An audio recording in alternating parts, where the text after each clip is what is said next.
y bienvenidos a esta jornada. Me presento antes de nada, mi nombre es Nerea Hernández y trabajo en Deusto Business Alumni junto a Cristina Ratibel aquí en el campus de San Sebastián. Como os decía, bienvenidos a esta jornada en la que vamos a tratar el tema de la sucesión de la empresa familiar y cómo gestionar todo este proceso de manera eficaz, ¿no? Para ello hoy nos acompaña Mikel Alberdi, que es responsable legal de Elkarri Consultores. Mikel es licenciado en Derecho por la Universidad del País Vasco y entre su formación también destaca el máster en Asesoría Jurídica de Empresas por el Instituto de Empresas y MBA por la Universidad de Deusto y Audencia Business School de Nantes y también posgraduado en Bradford School of Management. Entre otras actividades, Mikel también ha trabajado en el asesoramiento legal y fiscal liderando diversos procesos de sucesión en empresas familiares de distinta índole y tipología, sectores y tamaños. Así que, Mikel, muchas gracias por aceptar nuestra invitación y cuando quieras, eskerrik asko. Oso ondo, eskerrik asko. Lehenik eta behin eskerrik asko guztioi ekitaldi honetara etortzegatik. Eta nola ez, Deustoko Unibertsitateari eta Deusto Business Alumniri zuekin egoteko eman diguten aukerarengatik. Hori izan da gero, presentarme, ya me han presentado, soy Mikel Alberdi, responsable legal de la consultoría del Elkarri, y dentro de la consultoría, entre otras cosas, pues nos toca acompañar a distintas empresas en lo que es el proceso de sucesión. Llevamos tiempo acometiendo este tipo de procesos y si bien es cierto que cada empresa es distinta y detrás de cada empresa hay una familia también distinta, sí que hay determinadas acciones y medidas que tienden a ser similares en cada uno de estos procesos, ¿no? Entonces yo en el día de hoy, muy brevemente, en una hora, me parece muy complejo el tratar de explicar en una hora cómo procederíamos a acometer un proceso de este tipo, pero sí me gustaría daros unas breves pinceladas sobre las cuestiones que necesariamente entiendo que habría que analizar para posicionarnos debidamente a la hora de abordar un proceso de este tipo, ¿no? Voy a arrancar con una serie de datos introductorios para situarnos un poco y compartir con vosotros una serie de cuestiones, ¿no? Empresa familiar, como todos conocéis, es aquella empresa que se caracteriza por el hecho de que la propiedad, el gobierno y la gestión mayoritariamente reside en manos de una misma familia, y eso tiene una serie de consecuencias positivas, le confiere una serie de fortalezas a la empresa, pero también indudablemente implica una serie de debilidades que habrá que analizar y que habrá que afrontar. Bien, como datos introductorios también, según el Instituto de Empresa Familiar, en 2015 el 89% de las empresas extensas en el Estado obedecían a este tipo de características. El 89% de las empresas que hay en España son empresas familiares. Y si extrapolamos esto por territorios, en el País Vasco la cifra viene a ser similar. Casi el 90% de las empresas son de carácter familiar. Y si vemos cómo se descomponen en cuanto al ciclo generacional que existe en cada una de estas empresas, veis que la mayoría de las empresas se encuentran en primera o segunda generación y ya son más bien pocas las que llegan a tercera o cuarta generación, con lo cual eso denota que verdaderamente hay un problema a la hora de afrontar la sucesión de las empresas familiares.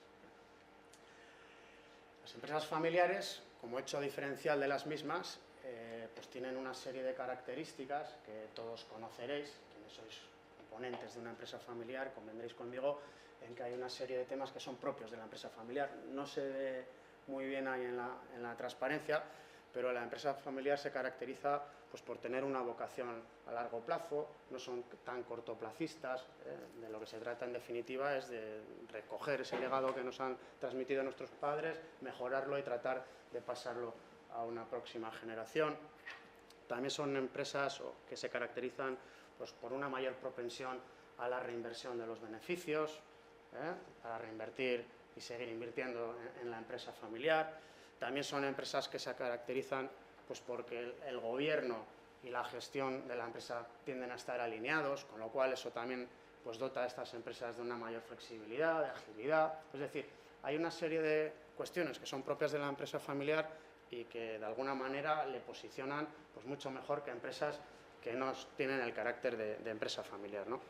Pero indudablemente, como toda empresa, también se enfrentan a una serie de desafíos, de retos y de problemas, porque no dejan de ser empresas como el resto de las empresas no familiares, ¿no?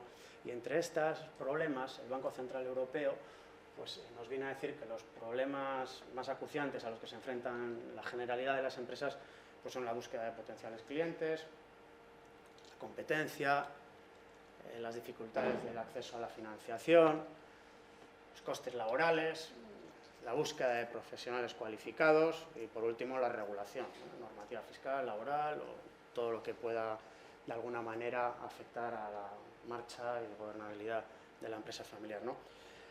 Si a todos estos problemas, además, le añadimos los problemas específicos de la empresa familiar, pues veremos que habrá que afrontar toda esta problemática de una manera distinta, ¿eh? A todos estos problemas tenemos que añadirles, como hemos dicho, pues los problemas relativos a la sucesión de la empresa familiar, ¿eh? Entre ellos, pues yo destacaría los siguientes, ¿no? En la medida que en la empresa familiar, que ha podido ser fundada por un empresario, traspasamos esto a una próxima generación, si la próxima generación en su integridad no participa activamente de la empresa familiar porque no trabaja en la misma, pues entendemos que parte de ese capital se va pasivizando, con lo cual van apareciendo intereses contrapuestos entre quienes trabajan en la empresa y no trabajan en la empresa familiar, ¿no? Como es lógico. Además de esto, pues bueno, se pueden generar problemas derivados de esa pasivización de la propiedad en cuanto a que unos pueden ser más propensos a la repartición de los beneficios, los dividendos o incluso a liquidar su participación, mientras que otros que están en el negocio pues van a abogar por la reinversión, por la continuidad de la empresa familiar, y eso puede suscitar conflictos y problemas si no son atajados de antemano, ¿eh? Al igual que eso, pues otro de los problemas inherentes a la sucesión de la empresa familiar puede ser el pasar de lo que podemos denominar el hombre orquesta, que ha servido para todo, aquel empresario fundador que se encargaba de todo, de visitar a los clientes, dirigir la empresa, contratar al personal, hacía de todo sin necesidad de contar con nadie más. Y claro, en una próxima generación, pues esta figura no es clonable, es decir, ahora tenemos que funcionar con un equipo de hermanos, de primos, y no todos somos iguales, tendremos que llegar a acuerdos. Bueno, pues toda esa problemática también habría que atajarla, ¿eh? Lo mismo, pues la búsqueda de profesionalización, de personas, de equipos, de procesos, las rivalidades familiares y las resistencias que pueda haber en cuanto a lo que es la propia sucesión en la empresa familiar, ¿no? El momento en ese que hay que abandonar el barco y hay que dejar hacer a los demás, el delegar, el saber marcharse a tiempo, bueno, pues toda esa serie de problemas también, pues si no se gestionan adecuadamente, pues pueden suponer un problema para la empresa familiar. Bien,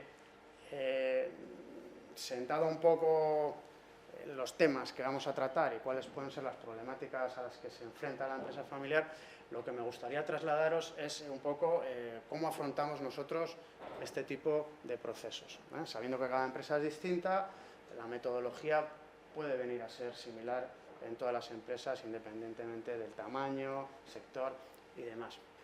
Entiendo que lo primero que habría que hacer en un proceso de este tipo es diagnosticar, hacer una foto, para ello tendremos que estar con toda la familia, recurrir a otra serie de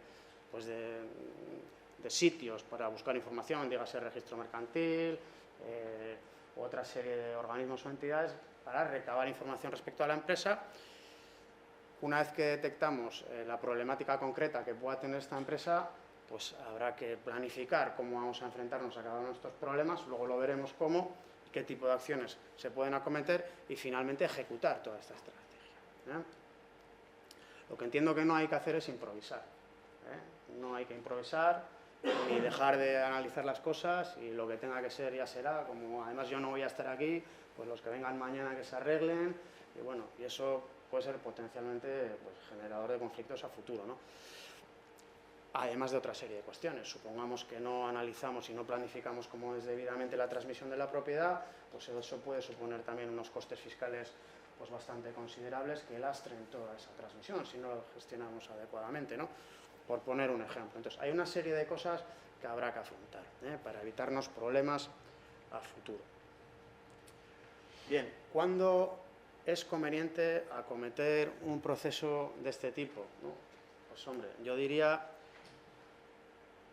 que es importante arrancar cuando la propiedad todavía está en activo, ¿eh? La propiedad está lúcida, está en activo y todavía puede determinar muchas cosas en cuanto a lo que es el proceso de sucesión en la empresa familiar. También puede tender puentes, actuar con mano izquierda, es decir, te puede ayudar mucho. Y luego, lógicamente, lo que se exige es un mínimo de relaciones, una serie de unas relaciones normalizadas entre los integrantes de la empresa familiar. Si nos ha sucedido en alguna ocasión de ir a cometer un proceso de este tipo a alguna empresa donde las relaciones entre los integrantes de la familia pues no eran las mejores, y lógicamente nosotros no somos magos, nosotros no podemos llegar allí y arreglar los problemas personales que pueda haber ahí entre los integrantes de la empresa familiar, con lo cual sí que es importante partir de una situación de normalidad. Y también diría que es importante partir en una situación en la que los intereses de unos y de otros son más o menos similares, cuando no hay mucha divergencia de opiniones entre unos y otros. ¿Quiénes han de participar en el proceso?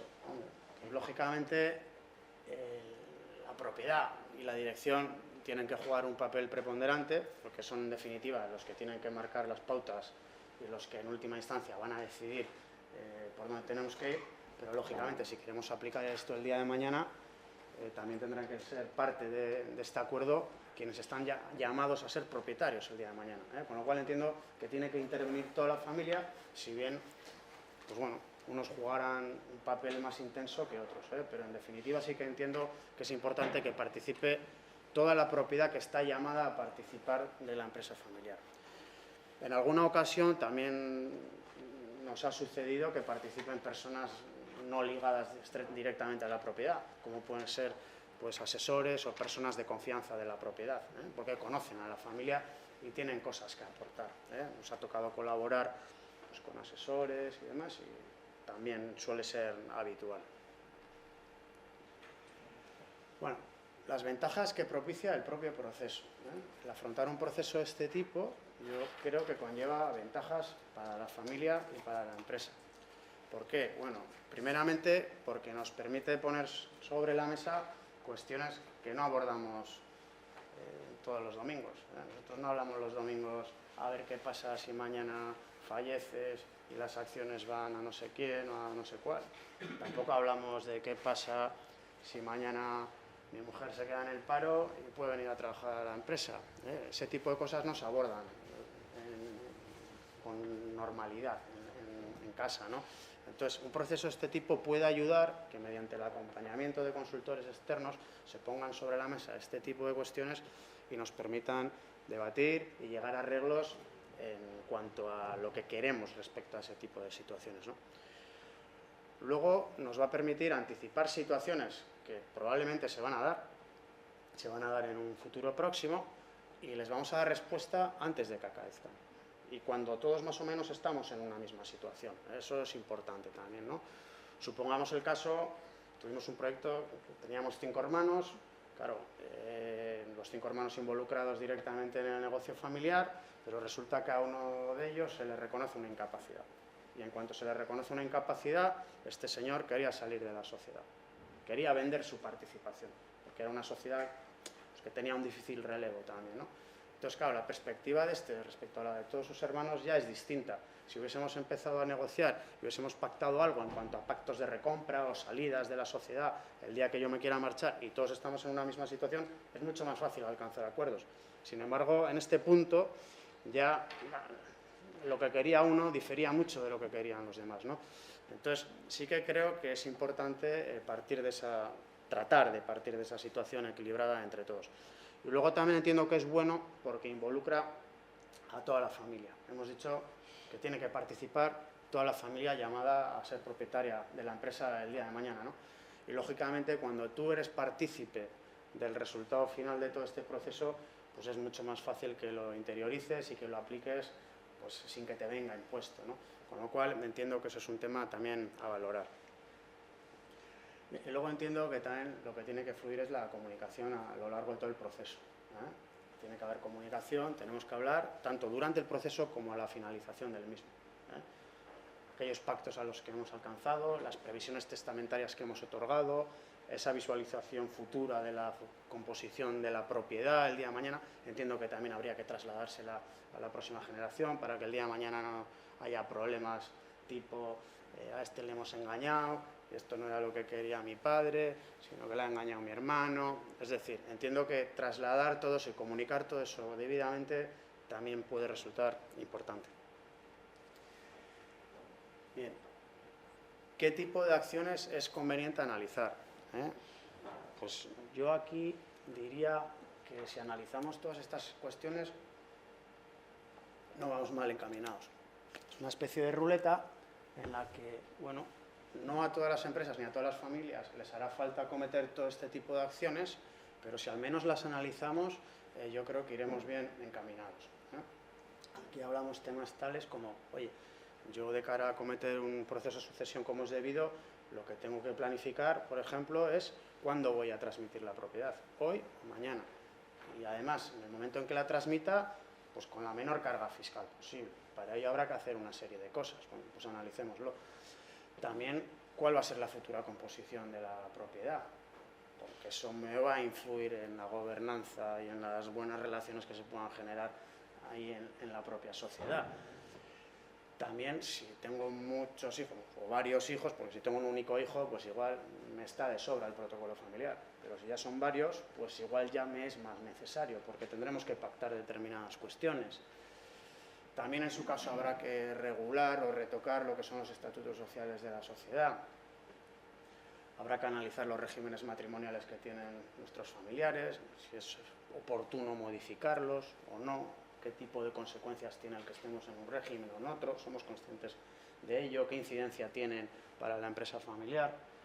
En su caso, si tuviéramos varias sociedades, la estructura societaria que tenemos es la idónea, o podemos reorganizar todo esto para optimizar nuestra estructura. Bueno, habría que analizarlo también. Y luego, pues bueno, pues planificar también lo que es la sucesión y relevo de quien está liderando la empresa. Esto tampoco lo hacemos de un día para otro, pues habrá que planificarlo. Lo que hablábamos del hombre orquesta al equipo de hermanos, pues habrá que generar ahí lugares propicios para que este equipo vaya fortaleciéndose mediante la introducción de nuevas prácticas, metodologías y demás, ¿no? Y luego, pues también la jubilación de quien ha estado al frente del barco, en qué posición se queda, puede permanecer el órgano de administración o no. Bueno, pues todo eso, yo entiendo que si analizamos todo este tipo de cuestiones no vamos mal, igual haría falta alguna otra cosita, pero yo con esto creo que sería más que suficiente. Bien, por arrancar, hablábamos de transmitir la propiedad, ¿no? Nosotros podemos transmitir la propiedad mediante donaciones o mediante título sucesorio, pues vía testamento, pactos sucesorios y demás. Ahora, lo que me va a interesar es hacerlo de la mejor manera posible desde el punto de vista fiscal, sin que esto presuponga un lastre. Y decíamos, pues el no acometer determinado tipo de acciones pues puede ser una irresponsabilidad porque nos puede llevar a que la transmisión devengue pues, importantes cargas fiscales. Bien, simplemente para que lo conozcáis, que entiendo que ya lo conocéis, las transmisiones en Euskadi, en Guipúzcoa particularmente, de padres a hijos, pues tributan al tipo del 1,5%, tanto en donaciones como en sucesiones. Ahora bien, si se cumplen determinados requisitos, la transmisión va a poder aplicar una reducción de un 95% en base imponible. Entonces, claro, lo que tendremos que hacer es cumplir esos requisitos y vigilar que los estamos cumpliendo, porque si no los cumplimos, pues iremos al 1,5%, sin aplicar ningún tipo de bonificación. Si podemos aprovecharla, pues aprovechémosla. Básicamente, se trata de estar exentos en el impuesto sobre patrimonio, que para ello hay que cumplir una serie de requisitos, los que tampoco me voy a extender demasiado. Y lo mismo en renta. En renta, aunque parezca que no, o podemos tener en la cabeza que no, cuando tú haces una donación, claro, si yo dono algo que a mí me costó 50 y en el mercado vale 300.000, se me genera una plusvalía por importe de 250.000 euros. Y yo tengo que liquidar eso, aunque no haya recibido nada a cambio. En renta, el transmitente, al hacer la donación, tiene que tributar por eso, salvo que cumplamos determinados requisitos que deriven en que esa transmisión esté exenta como ganancia patrimonial.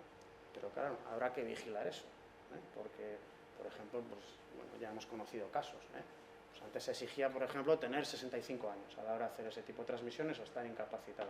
Ahora son 60.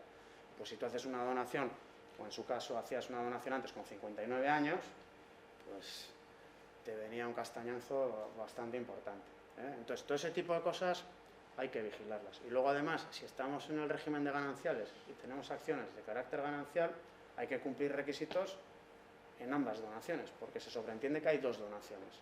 Independientemente de que transmitamos una única participación, como es de los dos cónyuges, hay que hacer dos autoliquidaciones y cada una de las donaciones tendría que cumplir estos requisitos. Por lo tanto, lo primero que tendremos que analizar es cuándo vamos a transmitir y si es mañana, hagámoslo mañana, pero preparemos el terreno para que cuando suceda no tengamos que tributar, ¿eh? Determinado tipo de estructuras me pueden favorecer la exención en patrimonio y como consecuencia de ello la aplicación de todas estas exenciones y bonificaciones, ¿eh? Por ejemplo, si yo tengo una única empresa, con cumplir requisitos en una única empresa es suficiente. Si tengo varias, pues claro, igual ya me es más complejo, aunque también se puede conseguir, ¿eh? Ahora, en una estructura tipo holding, con cumplir requisitos en la matriz, eximes de tributación a todo el grupo, con lo cual ya cumplirías y favorecería la transmisión de la empresa familiar, ¿eh? Bien, en cuanto a otra de las cuestiones que habría que analizar en este tipo de procesos es la futura composición de la propiedad, ¿eh?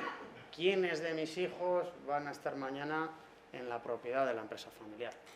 Bueno, el no planificarlo pues puede ser una irresponsabilidad, está claro. Si yo tengo 5 hijos y no hago nada y les dejo la empresa a los 5 y resulta que solo trabaja uno en el negocio familiar, pues estamos arreglados, porque el 80% del capital va a tener unos intereses que nada van a tener que ver con el que está en la empresa familiar, ¿no? Pues eso hay que sentarse, analizarlo y actuar en consecuencia. Sabemos que tenemos determinados límites, ahora como consecuencia de la introducción de la Ley de Derecho Civil Vasco, la verdad que se ha flexibilizado mucho todo esto, tenemos muchísimas posibilidades y de hecho a día de hoy la legítima de los descientes, aquella parte de patrimonio que tenemos que reservar para nuestros herederos forzosos, se reduce a 1/3 de nuestro patrimonio, ¿eh? Y además es una legítima colectiva, en el sentido de que yo puedo optar por dejar todo a uno único de mis hijos o a mi nieto y con eso ya hubiera cumplido, ¿no? Pero bueno, tampoco se trata de eso, se trata de planificar todo esto como es debido. ¿Qué es lo que nos solemos encontrar nosotros normalmente? Pues nosotros normalmente nos encontramos con el empresario que tiene 4 hijos y a los 4 los quiere por igual y entonces dice, pues yo a todos igual, pues perfecto, pero hagamos lotes distintos, ¿eh? Al que está en la empresa, dejémosle la empresa y al que esté fuera de la empresa, dejémosle otras cosas. O al menos aseguremos la mayoría a quien esté en la empresa, ¿eh? Es decir, eso habrá que analizarlo, ¿no? Luego, comentar que hay una serie de herramientas o posibilidades que se han hecho extensibles a todos los territorios históricos ahora, que eran propios del Fuero Civil de Vizcaya y que están muy bien de cara a planificar la sucesión de la empresa familiar, y que son los siguientes, ¿no? La sucesión por comisario, es decir, el poder testatorio, en la que tú de alguna manera, esto nos puede servir para la empresa familiar o para cualquier otro tipo de cosas, ¿eh? Pero estamos hablando de empresa familiar hoy. Tú de alguna manera designas y confieres a una persona, que puede ser tu cónyuge o a una persona de tu máxima confianza, el que tenga la facultad de determinar quiénes y cómo te han de suceder respecto a uno o varios bienes, ¿eh? Por ejemplo, supongamos, yo tengo 3 hijos y los 3 son todavía muy pequeñitos. Entonces, claro, yo puedo optar por dejarles la empresa a partes iguales a los 3, pero claro, yo no sé cuáles de ellos 3 van a trabajar en el negocio mañana.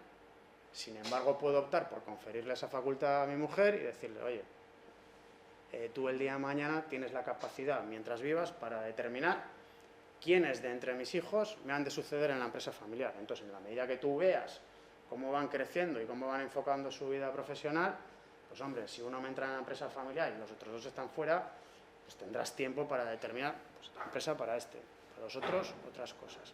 Entonces es una herramienta en ese sentido que puede estar muy bien.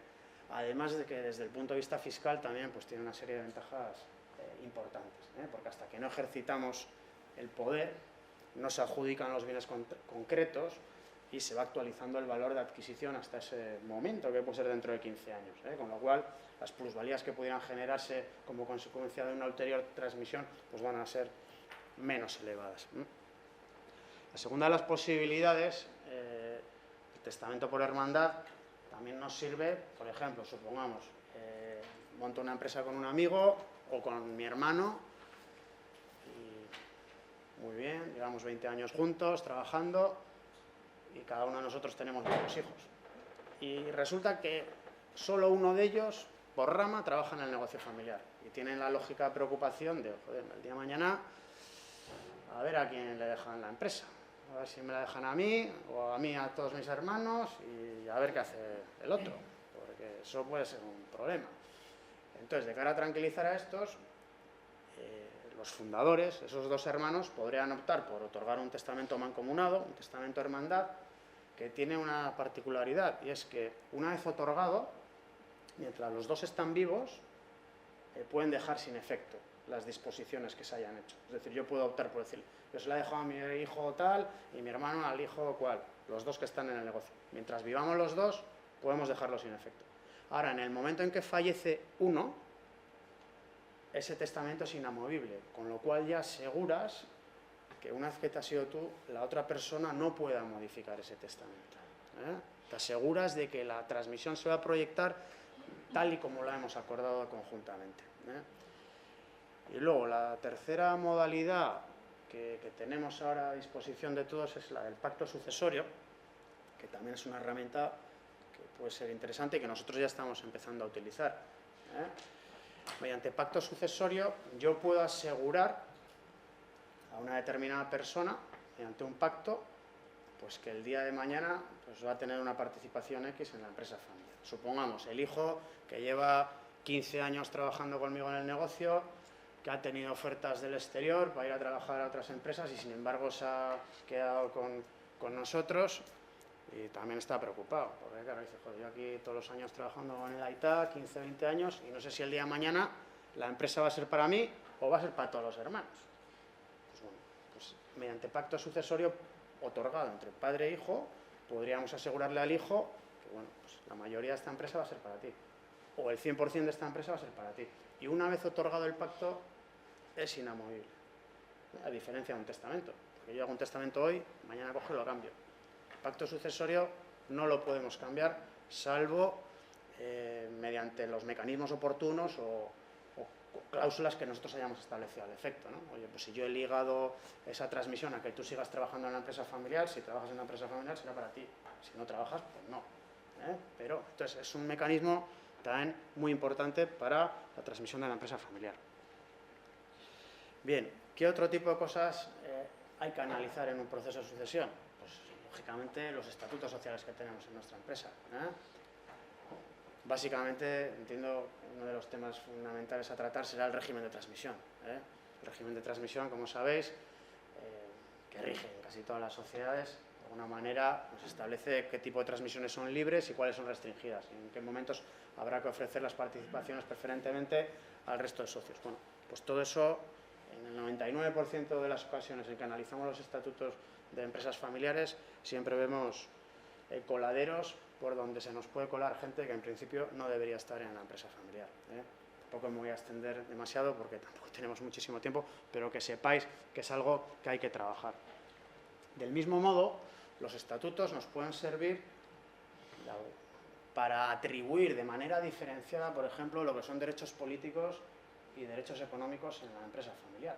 Si optásemos por dar participación a todos los hijos en la empresa, pues que sepamos que también hay fórmulas para que estos sean partícipes de la sociedad, pero sin embargo pues no tengan capacidad de mando. Y podemos utilizar para ello pues participaciones con voto plural, acciones y participaciones sin voto, o incluso jugar con la usufructo y nuda propiedad. El usufructo y la nuda propiedad son como las dos caras de una moneda, la propiedad se compone de dos caras y la nuda propiedad equivale a la titularidad. Yo soy el titular, ¿no? Soy el dueño. Pero el usufructo es quien disfruta de esa titularidad. Normalmente cuando fallece una persona, la nuda propiedad va a los hijos y el usufructo va al cónyuge.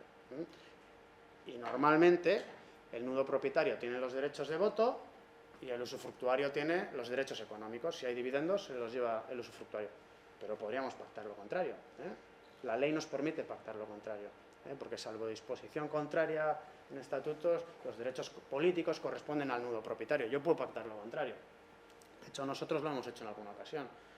Aquí, como veis, bueno, todos los hijos tienen el mismo número de acciones, pero jugando con propiedad y usufructo, pues al final atribuimos al socio al 50,40% de los derechos de voto. Mientras que si hay repartos de dividendos y tal, bueno, pues operamos de otra manera distinta.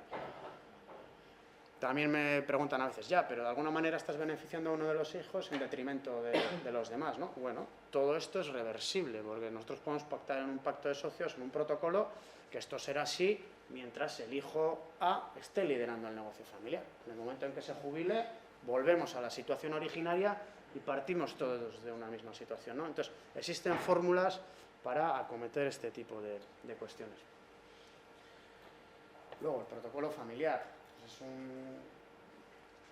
una herramienta, un instrumento que también puede ser muy necesario en determinadas empresas, no en todas, pero sí en muchas de ellas. En definitiva, es un pacto, es un contrato en el que vamos a regular anticipadamente cómo nos vamos a relacionar entre nosotros y con la sociedad en un triple ámbito, pues de propiedad, gobierno y la gestión de la empresa familiar. En definitiva, anticipar situaciones futuras y tratar de resolverlas por consensos. ¿Por qué puede resultar necesario? Pues porque nuestros estatutos sociales son insuficientes para dar respuesta a todas las problemáticas que se pueden suscitar en la empresa. En los estatutos no tengo regulado qué pasa si mañana mi hijo quiere venir a trabajar, y cuánto tiene que cobrar, y quién va a determinar lo que tiene que cobrar, y si podemos tener coches de empresa, y si seguro médico para todos, y si mañana me quiero marchar, ¿a quién me compra mis acciones?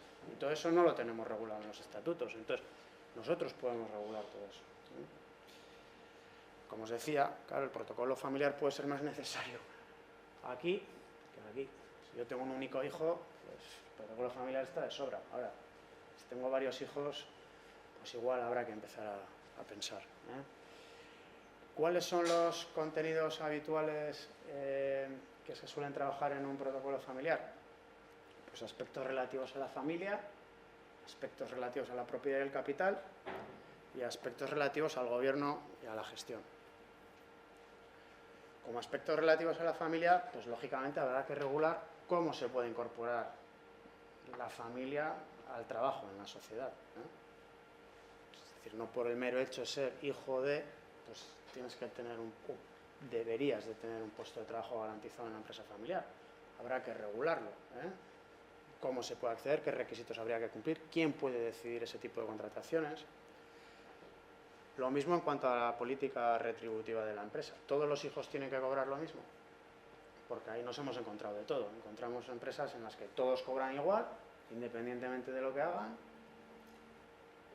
Y es justo eso. Si todos aportan de la misma manera, sí, pero si no, pues eso puede suscitar conflictos importantes a largo plazo, ¿no?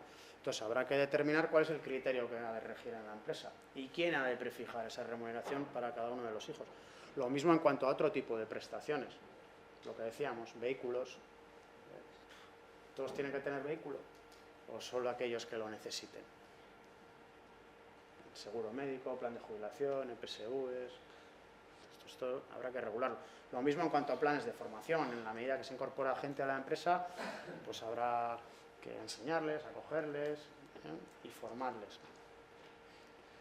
En cuanto a propiedad y al capital, pues ya hemos dicho, el régimen de transmisión de acciones y participaciones indudablemente habrá que abordarlo.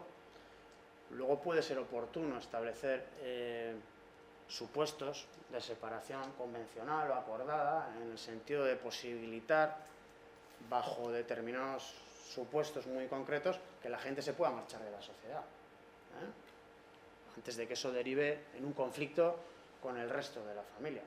No porque me dé la gana igual, pero igual en el momento en que me jubile, o porque haya tenido un accidente, o porque haya fallecido y las acciones hayan ido a mis hijos y mis hijos no quieran saber nada de la empresa, que tengan la posibilidad de liquidar esa participación de una manera acordada y sostenible para la empresa.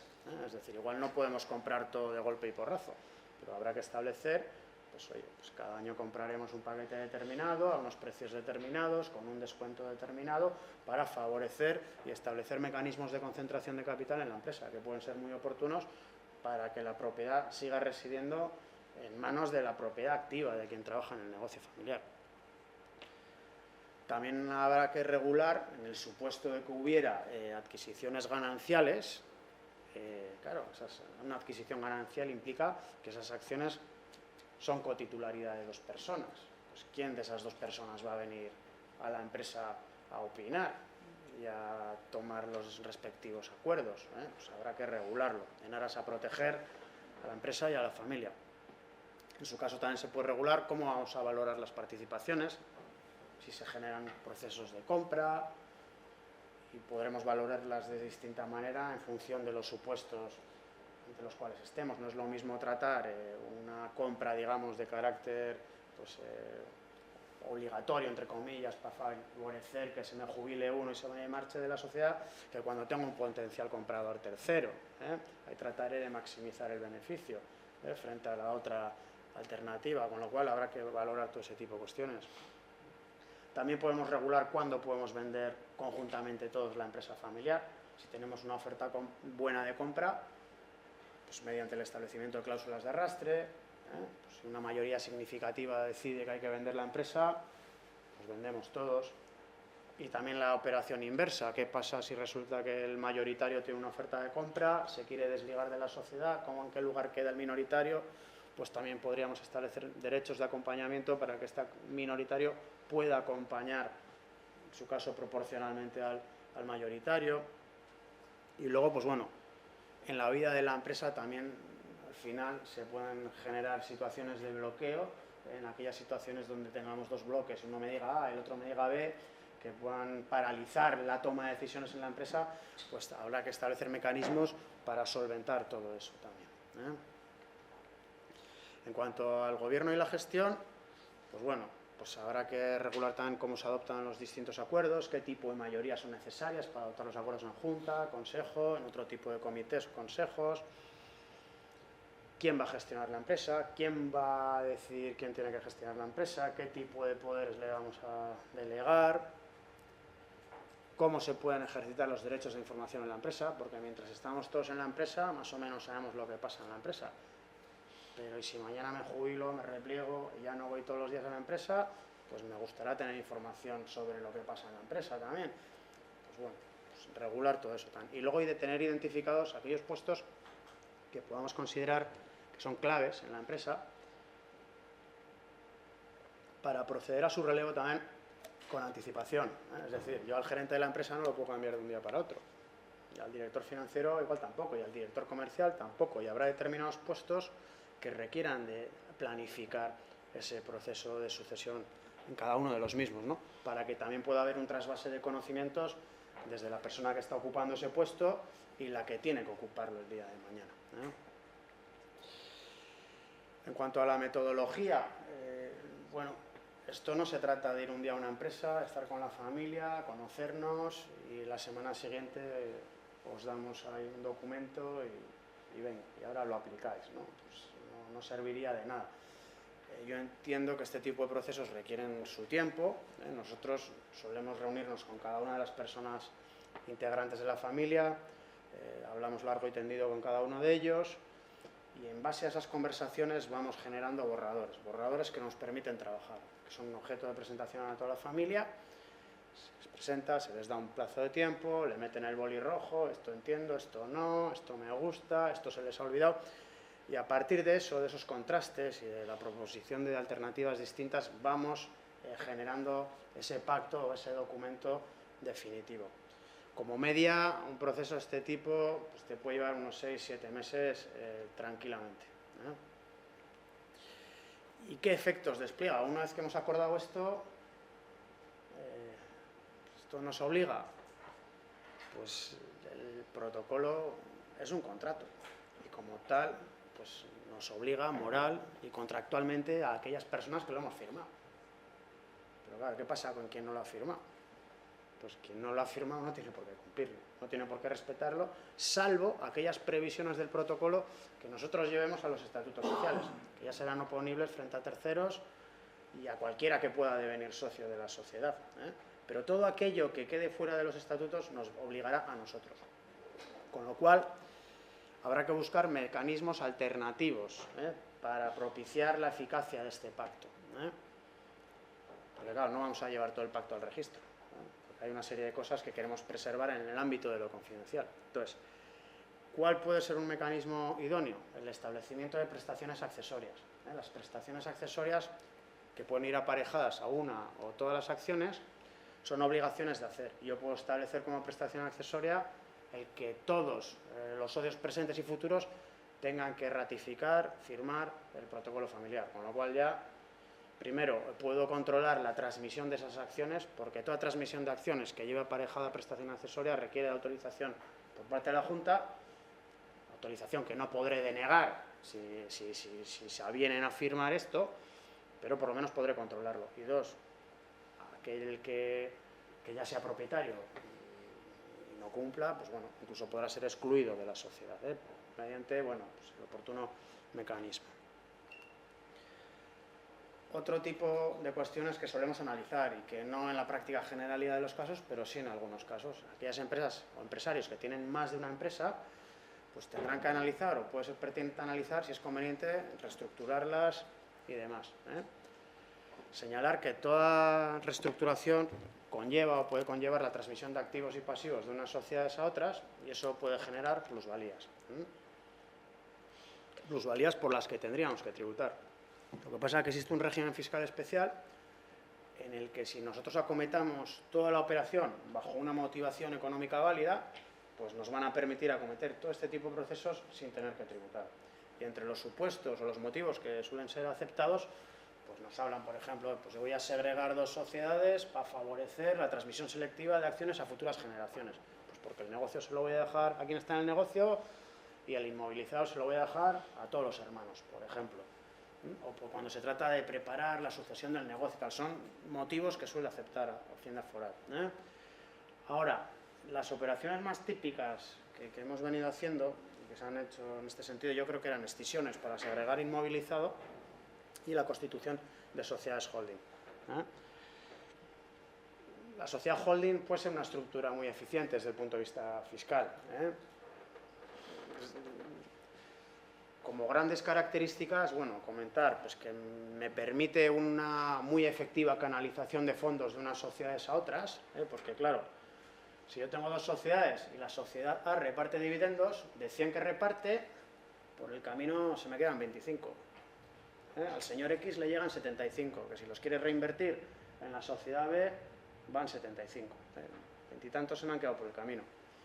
En una estructura tipo holding, si cumplo determinados requisitos, si yo reparto beneficios 100, me llegan 100 a la matriz, ¿eh? No hay retención ni hay una deducción por doble imposición, con lo cual este tiene 100 para reinvertir en la sociedad B, con lo cual ahí hay un ahorro fiscal bastante importante. Lo mismo, si yo tengo dos empresas, el señor X tiene dos empresas y vende la empresa A y las acciones me costaron 50 y hoy las vendo por 300, pues tengo una plusvalía y tengo que tributar. Ahora, si yo tengo una estructura tipo holding y la holding me vende la sociedad B del mismo supuesto y con el mismo beneficio, todo ese beneficio queda exento, ¿no? No tenemos que tributar, con lo cual también ahí hay una serie de ahorros importantes, además de otras ventajas, pues de poder posibilitar que yo asigne estrictamente los recursos que son necesarios a cada una de mis actividades. Si me va mal aquí no tiene por qué contaminarme el resto, el poder colocar activos que sean sensibles y valiosos para nosotros pues en empresas no expuestas a riesgos. Bueno, tiene una serie de ventajas, que habría que analizar. Y desde el punto de vista de las sociedades patrimoniales, o aquellas sociedades donde localizamos nuestros activos inmobiliarios, pues sí, presentan ventajas y también inconvenientes, ¿eh? Me permite desvincular de alguna manera el pabellón de los riesgos operativos de la sociedad, aunque esto, bueno, es relativo, porque si al final la sociedad patrimonial garantiza todas las operaciones de la otra, pues te lo van a coger igual, ¿eh? Pero, bueno, puede servir para eso. Me puede facilitar procesos de compra futuros o de concentración de capital, porque el tercero no tiene que pagar por todo el inmovilizado, o cuando compro yo a un socio que se quiere jubilar y se quiere marchar, no tengo que pagar por el inmovilizado. me permite generar rentas complementarias para la propiedad en la medida que se jubile y la obtención de unos rendimientos por los alquileres de los pabellones. Los dividendos de la sociedad patrimonial, una vez que se reparten al socio, no tributan. Es decir, me llegan 100 y no tributo. O sea, tiene una serie de ventajas, pero también tiene una serie de inconvenientes. Antes se hacían este tipo de operaciones muy alegremente, ahora ya hay que analizarlas con mayor detenimiento, ¿no?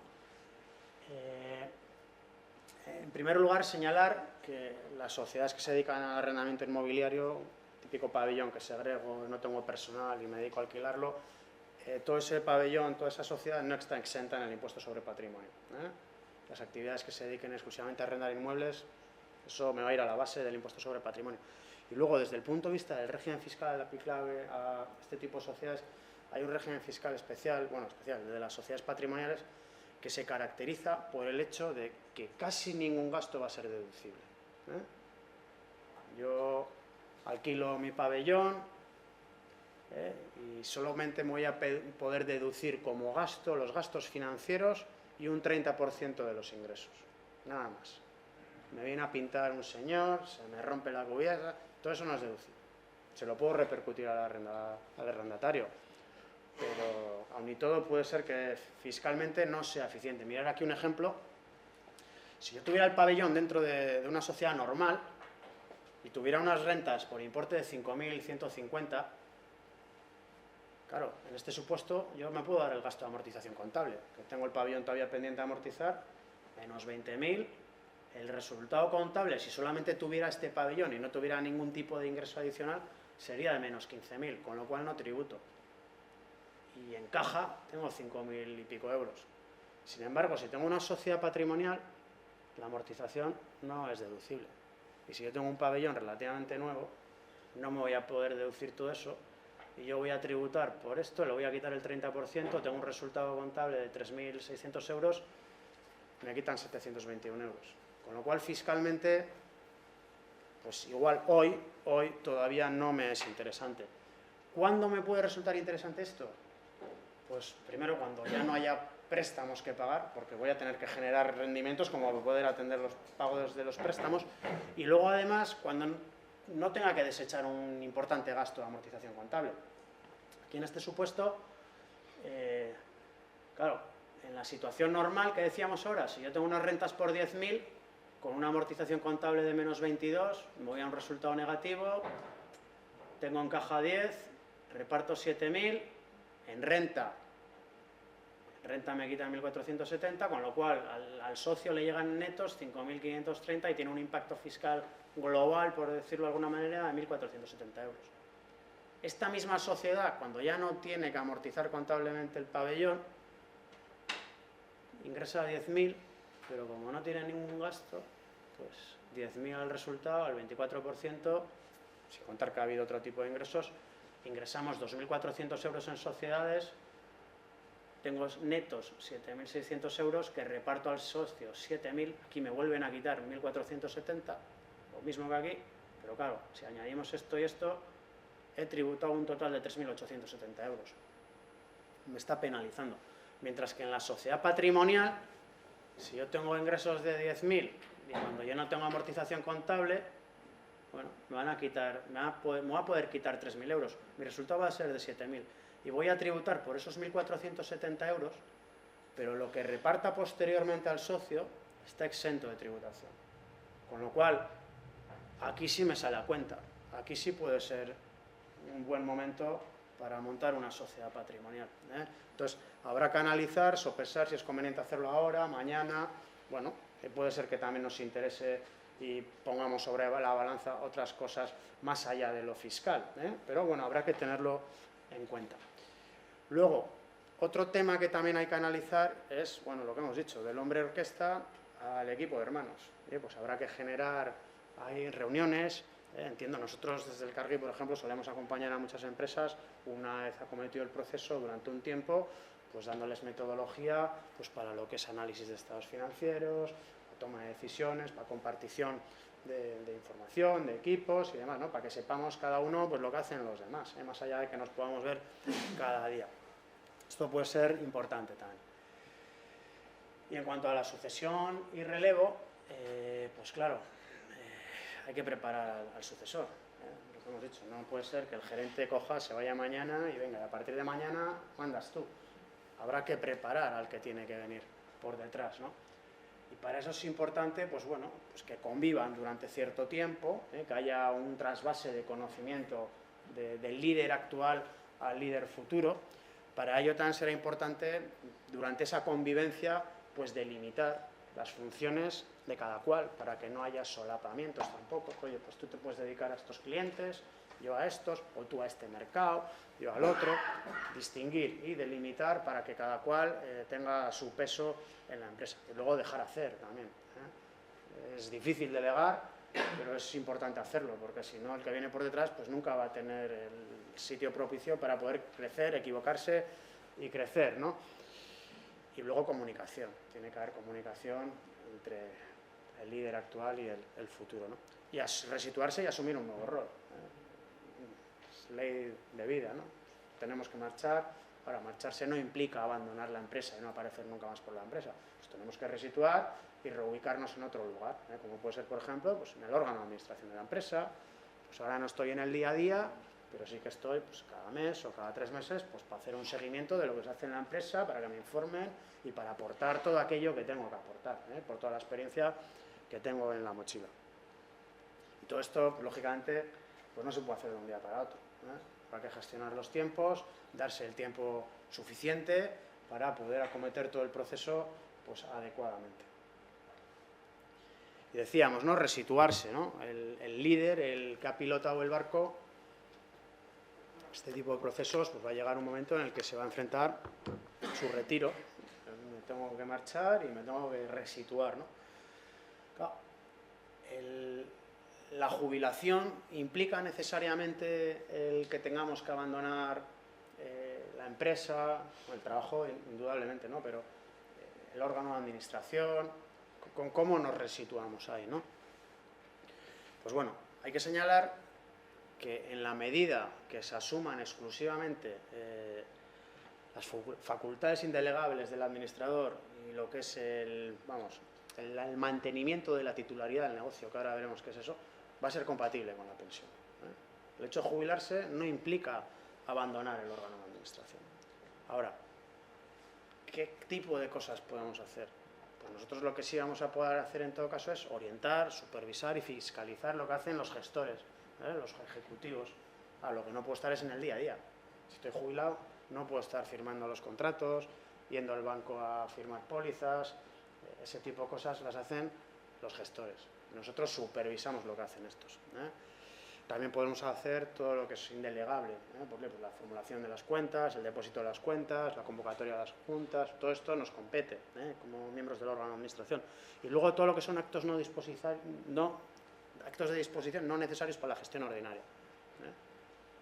Si yo, por ejemplo, un acreedor pues, o un deudor nos ha dejado en pago pues, un piso en Baqueira, que no lo necesito para nada para mi actividad, no sería un acto de disposición necesario para mi actividad, la venta de ese tipo de inmovilizados, eso sí que lo puedo firmar yo. Lo que no podré firmar es la venta de tornillos si me dedico a vender tornillos. Entonces, ¿dónde nos tenemos que resituar? Si yo lo que puedo hacer es supervisar lo que hacen los gestores, pues podré estar en un consejo de administración, pero sin funciones ejecutivas. Un vocal, presidente o lo que fuera, pero sin funciones ejecutivas. Otra cosa es el tema de las remuneraciones. El tema de la remuneración ya, claro, es distinto de si yo me reubico en un consejo que no ha tenido nada que ver con lo que ha sido mi vida laboral o mi organización, pues ahí las dietas y las remuneraciones pueden no tener carácter salarial y podrían ser compatibles. Ahora, si yo he estado trabajando en la empresa y percibía una remuneración X, y resulta que me jubilo y al día siguiente me voy al consejo con la misma remuneración X, pues hombre, pues hasta dónde eso no es una remuneración salarial encubierta, ¿no? Ahí podríamos tener problemas. Entonces, en la medida que sean sin remuneración, no vamos a tener problema. También podría valernos el caso de los administradores solidarios, en la medida que sean cargos gratuitos. Son dos señores que pueden obligar a la sociedad, pero podríamos defender que no, quien está en el día a día es el otro. yo me dedico a supervisar y a asumir las funciones inherentes a mi condición de administrador, no las ejecutivas. Y luego también permite, hay resoluciones que permiten esto, y conozco casos, las del administrador único, que es, claro, el administrador único es el que dirige la sociedad. En la medida que haya una plena delegación de facultades a favor de alguien, unos poderes muy amplios, también lo pueden permitir. Lo que pasa es que de entrada pues, puedes suscitar pues, algún tipo de sospecha, ¿no? Porque claro, el administrador único, el principio es el único que puede obligar a la sociedad y está jubilado, pero lo suelen permitir también.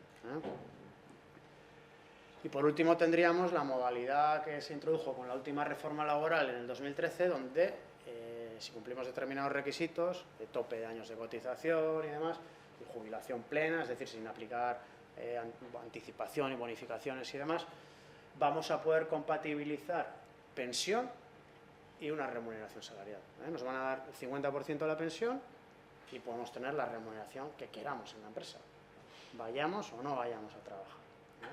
Esto es algo a lo que se han acogido muchísimos autónomos, porque claro, con el tema de las pensiones, antes te computaban los últimos 15 años, ahora ya te computan pues, cada vez más años, entonces a mucha gente ahí la ha pillado el toro. Y por último, pues bueno, en cuanto a lo que son los regímenes matrimoniales, señalar también que es un tema que también habría que analizar, porque puede tener pues, incidencia en lo que es la vida de la empresa familiar. Señalar también que es un tema personalísimo, cada cual elige el régimen matrimonial que quiere, y no se le puede imponer a nadie un régimen matrimonial u otro. Ahora, que sepamos que se puede alterar y se puede modificar en cualquier momento mediante capitulaciones matrimoniales. En definitiva, consiste en liquidar esa comunidad conyugal, hacer una adjudicación de bienes a cada uno de los cónyuges, y en la medida que esa adjudicación además sea 50-50, no va a tener efecto fiscal ninguno. Ahora, claro, si yo la casa, en no sé qué, todo lo pongo a nombre de mi cónyuge y se lleva un 80 y yo me quedo con un 20, ahí estamos haciendo una donación. Y como hemos hecho una donación, el donatario tiene que tributar. Y yo en renta igual también. Entonces, bueno, habrá que analizar todo eso. Pero más allá del tema fiscal, puede ser importante ya por meros temas de responsabilidad. Aquella persona que sea parte del órgano de administración, en determinados supuestos puede incurrir en responsabilidades, y si estás en un régimen de gananciales, pues además de comprometer tu propio patrimonio, podrías comprometer el patrimonio ganancial. Con lo cual ya por mera seguridad pues puede ser conveniente el otorgar la separación de bienes. Más allá de eso, hay otra serie de elementos que inciden de distinta manera en la empresa familiar en cuanto al régimen matrimonial que elijamos, pero sí que me parece importante destacar estos dos siguientes, ¿no? Los dividendos y beneficios no distribuidos. En principio, el 1347 del Código Civil, nos dice que son gananciales los frutos, rentas o intereses que produzcan tanto los bienes privativos como los gananciales. Con lo cual, yo todo aquello que recibo de mis padres, aunque estén gananciales, es privativo. Si a mí me dejan unas acciones, son privativas. Entonces, ahí no pasa nada. Pero claro, si hay repartos de dividendos, son gananciales. Con lo cual, 2 autoliquidaciones, los 2 a declarar en renta y demás. Pero claro, ¿y qué pasa con las reservas? Las reservas, los beneficios no distribuidos que tenemos en nuestro balance, ¿qué pasa con eso? ¿Son gananciales? ¿Son privativos? Pues eso no es una cuestión pacífica tampoco, y hay diversidad de sentencias con opiniones dispares también. Pero la doctrina, o mayoritariamente, vienen a establecer que en la medida que yo tenga una posición de control en la Junta tal como para determinar si se tiene que repartir o no, podrían devenir gananciales, porque yo puedo controlar eso. Ahora, en la medida que yo no tenga esa mayoría, tengo un 20%, pues ahí hay una expectativa de un derecho futuro que si se acuerda en Junta, pues será de los dos, mientras tanto no. Pero si yo puedo determinar eso, eso puede ser ganancial. Con lo cual, pues si me separo o lo que sea, pues podemos tener un problemón. Y me pueden reclamar, oye, todo ese incremento de reservas constante del matrimonio, la mitad me corresponde a mí. Ya tenemos follón montado. Lo mismo con las ampliaciones de capital que podamos hacer en la empresa familiar. Si las acciones son privativas, aunque aportemos un dinero ganancial o la ampliación sea con cargo a reservas, que hemos dicho que esos beneficios no distribuidos pueden ser gananciales, las acciones van a seguir siendo privativas, pero va a surgir un derecho de reembolso a favor de la comunidad ganancial. Es decir, siguen siendo privativas, pero tenemos una deuda con la comunidad ganancial. Entonces, ese tipo de cosas pues inciden en la empresa familiar. Y por último, pues bueno, pues para concluir, decir que aquí de lo que se trata, yo creo, es de analizar cada una de las empresas, de las familias, y de hacer un traje a la medida de cada cual, porque ninguna empresa es igual a la otra, ni ninguna familia tiene la problemática que puede tener otra. Pero yo sí que creo que, bueno, es un proceso complejo, que no se hace de un día para otro, que lleva su tiempo, pero que si se analizan estas cuestiones básicas, esta ruleta que hemos ilustrado ahí anteriormente, pues iremos bien posicionados. También señalar que nos va a servir para minimizar los riesgos inherentes a todo proceso de sucesión, pero esto no es magia, nos va a posicionar bien, que no estamos libres de que pueda haber cosas, pero desde luego vamos a estar muchísimo mejor. Es un proceso que abordarlo como es debido, con tiempo, con predisposición, generosidad, pues va a redundar en beneficio de la empresa y de todos los integrantes de la empresa. Y por mi parte, pues nada, daros las gracias a todos por vuestra asistencia y si tenéis cualquier cuestión, pues a vuestra disposición, y trataré de responderos de la mejor manera posible. No sé si tenéis algo. Yo sí. Dime. Sí querría preguntarte un poco, la pregunta es más que legal o financiera, casi psicológica, ¿no? ¿No crees que al final, en todo este tema de los protocolos familiares, en el fondo lo que está es que algunas personas nos sentimos más cómodos cuando hay unas reglas establecidas y otras personas, entre las cuales yo me incluyo, y hay otras personas que cuando le hablas de reglas, de dejar las cosas establecidas, pues como lo que le entra... le empieza a faltar el aire, le cambia el color de la cara. Yo creo que en el fondo, y ese es un problema yo más que no encuentro solución en mi vida. Sí, yo más que eso hablaría del desconocimiento, ¿no? Es decir, hay muchísima gente que le hablas del protocolo familiar y le suena chino. Es decir, que ni lo conocen ni estiman que puede ser necesario. De hecho, antes me he saltado en la presentación una diapositiva en la que el Instituto de Empresa Familiar hablaba con distintas empresas y hablaban de cuántas de ellas tenían implantado el protocolo familiar. Un 8% de las empresas encuestadas tenían el protocolo familiar y más de un 80% decían que o no sabían lo que era o no les resultaba necesario, ¿no? Entonces, entiendo que hay un desconocimiento, pero volviendo un poco a la pregunta que me formulabas, hombre, yo sí que creo que, no sé, habrá gente de todo tipo, de todo tipo hay, pero desde luego yo creo que si eres consciente de la problemática que hay de no tratarlo, si tú pones eso sobre la mesa, pues hombre, con sentido común, yo creo que todos veríamos la necesidad. Igual no hay que hacer un super protocolo, un procedimiento de no sé cuántas páginas, igual hay que hacer algo bien sencillito, pero algo sería conveniente hacerlo, ¿no? Yo creo que sí. Y una segunda parte, Dime. porque bueno, yo también en las empresas familiares en las que he estado, la verdad es que tengo la sensación de que cuando he llegado hacía falta, por una parte hacía falta un protocolo familiar y por otra parte tenía la sensación de que ya era muy tarde, o sea, ya las relaciones estaban tan enquistadas que la verdad es que ni me atreví a sugerirlo porque dije, como sugiera esto, se van a poner todos de acuerdo en darme a mí de palo. No, está claro. Sí. No sé, ¿no tienes un poco también a mí, en nuestra experiencia práctica, te diría que, lo he dicho, ¿no? Es decir, yo creo que se requiere de que cuando lleguemos o iniciemos este tipo de procesos, las relaciones sean más o menos normalizadas. Siempre hay alguna cosa, pero lo normal. O sea, porque si nos ha tocado de ir a alguna empresa pues, donde ya estaban con los cuchillos.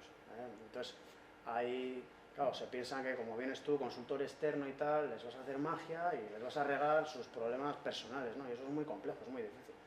Entonces ya cuando tienes un problema de esos, más que un protocolo familiar, igual te hace falta otro tipo de terapias o incluso medidas más agresivas, en el sentido de, oye, pues igual te tienes que marchar tú de la sociedad o me tengo que marchar yo, pero juntos no podemos seguir, ¿no? Pero sí que efectivamente, en la mayoría de las ocasiones que nos ha tocado, no hemos tenido ese tipo de problemas, pero sí hemos tenido algunos. A la hora de hacer un protocolo de defensa familiar, hablas de metodología, de mantener diferentes conversaciones, poner negro sobre blanco. ¿Hasta qué punto condiciona o marca el ritmo de la persona que está en la gestión? En la gestión. En la propia gestión. Sobre, pues, un hermano que no está en la sociedad, que no tiene participaciones igual que yo, y yo soy el gerente. Ya. ¿Hasta qué punto lastra? Yo creo que el que tiene que determinar muchísimo es la propiedad. Porque supongamos, tenemos al padre, que es el propietario, y tenemos luego a los dos hermanos, y uno está en el negocio y otro está fuera. Lógicamente, hay quien va a determinar por dónde vamos a ir es la propiedad. Habrá que estar con los tres, y probablemente tenga muchísimo más que decir quien está en la gestión que quien esté fuera. Pero si está fuera, los que están fuera, lo primero que habría que analizar es si tienen que tener parte de la propiedad el día de mañana. Ese sería el tema. ¿Y eso quién lo va a determinar? La propiedad. Yo creo que tiene que ser así. Una cosa más. Ay. Sí. Te lías un poco. ¿Qué diferencia? A ver, la sociedad holding, incluso tú podrías incorporar dentro de la sociedad holding el inmovilizado también. Tú puedes tener en la sociedad holding el inmovilizado, pero además de prestar, digamos, servicios de alquiler, dedicarte a prestar otro tipo de servicios, financieros, servicios centrales y demás. En la medida que tú hagas eso, esa empresa se va a considerar que desarrolla una actividad económica y su tratamiento fiscal va a ser el mismo que el de cualquier otra empresa. La sociedad patrimonial se caracteriza por el hecho de que su objeto radica exclusivamente en el arrendamiento de inmuebles. Esa es la única diferencia. Y antes eso se salvaba porque hasta hace unos años, en la medida, se tenía que cumplir una serie de requisitos para que tú fueras calificado como sociedad patrimonial, porque todo el mundo quería evitar ese régimen fiscal. Entonces, bastaba con que una persona jurídica tuviera una única participación en la sociedad patrimonial y ya evitabas la patrimonialidad. Si tenías una persona contratada por cuenta ajena con un local, también evitabas la patrimonialidad. Todo eso se lo cargaron todo. Ahora te exigen 5 personas en nómina. Claro, tú segregas tu inmovilizado y no pones a 5 personas ahí para arrendar un inmueble. No tiene ningún sentido. Entonces, te ves abocado a ese régimen fiscal, con la problemática que hemos expuesto.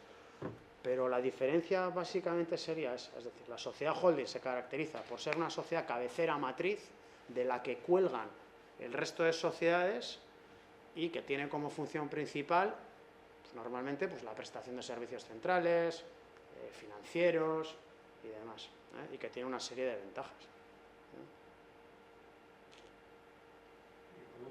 Sí. Patrimonial, salvo el inconveniente de la deducción máxima del 30% de ingresos, el régimen fiscal español solo tributa a la sociedad, ¿no? Solo tributa a la sociedad, sí. Es decir, tiene sus ventajas y sus inconvenientes, eso hemos visto. Es decir, el inconveniente es que estoy desechando un gasto de amortización contable muy elevado. Claro, imagínate, hemos comprado un pabellón hoy, 1.000.000 de euros, la construcción. Claro, estoy desechando la posibilidad de descontar de mis resultados futuros 1.000.000 de euros de gasto, que implica una menor tributación en el impuesto. Entonces, sí, efectivamente. Luego ya si reparto dividendos no tributa, pero es que me está penalizando por el otro lado. Entonces, lo que hay que sopesar es todo eso. Y hay que sopesarlo junto con las ventajas que me puede propiciar de hacerlo también. Igual desecho eso, pero me aporta ventajas de cara a la transmisión de la empresa, pues, a todos, de una manera distinta, de generarme rentas complementarias para la pensión, que sean compatibles con la pensión. Hay que analizarlo, hay que ver todo. ¿Es algún tipo de recomendación general, que es un poco, pues, en todos los niveles, cuando desaparece el hombre de orquesta y los hijos, qué es una recomendación mejor? ¿Uno de los hijos que tome esa gestión o coger un gestor aparte? O sea, ¿hay algún tipo de recomendación general que da mejor los resultados por aquí o por allí? Eso Depende, Depende no, del caso. claro, depende. Si ha venido, si dentro de la propia propiedad hay un consenso en cuanto a quién tiene que liderar la empresa el día de mañana y además este está capacitado y tiene el conocimiento y ha estado trabajando junto con el hombre orquestra y lo habéis preparado y tal, pues hombre, el de casa siempre va a aportar un plus y además no tienes el riesgo de que se me vaya mañana, porque si se me va mañana igual se me va con la mitad de los clientes, o sea, tiene una serie de problemáticas, ¿no? Adicionales al hecho de que, claro, luego le vais a supervisar todos en el Consejo de Administración y en el día a día le estáis rindiendo cuentas y luego en las sesiones de consejo os estáis rindiendo cuentas él a vosotros, con lo cual, pues yo te diría que a poder ser, y si la gente está preparada, yo abogaría por alguien de casa. Ahora, no siempre es posible, ¿eh? Una cosa más.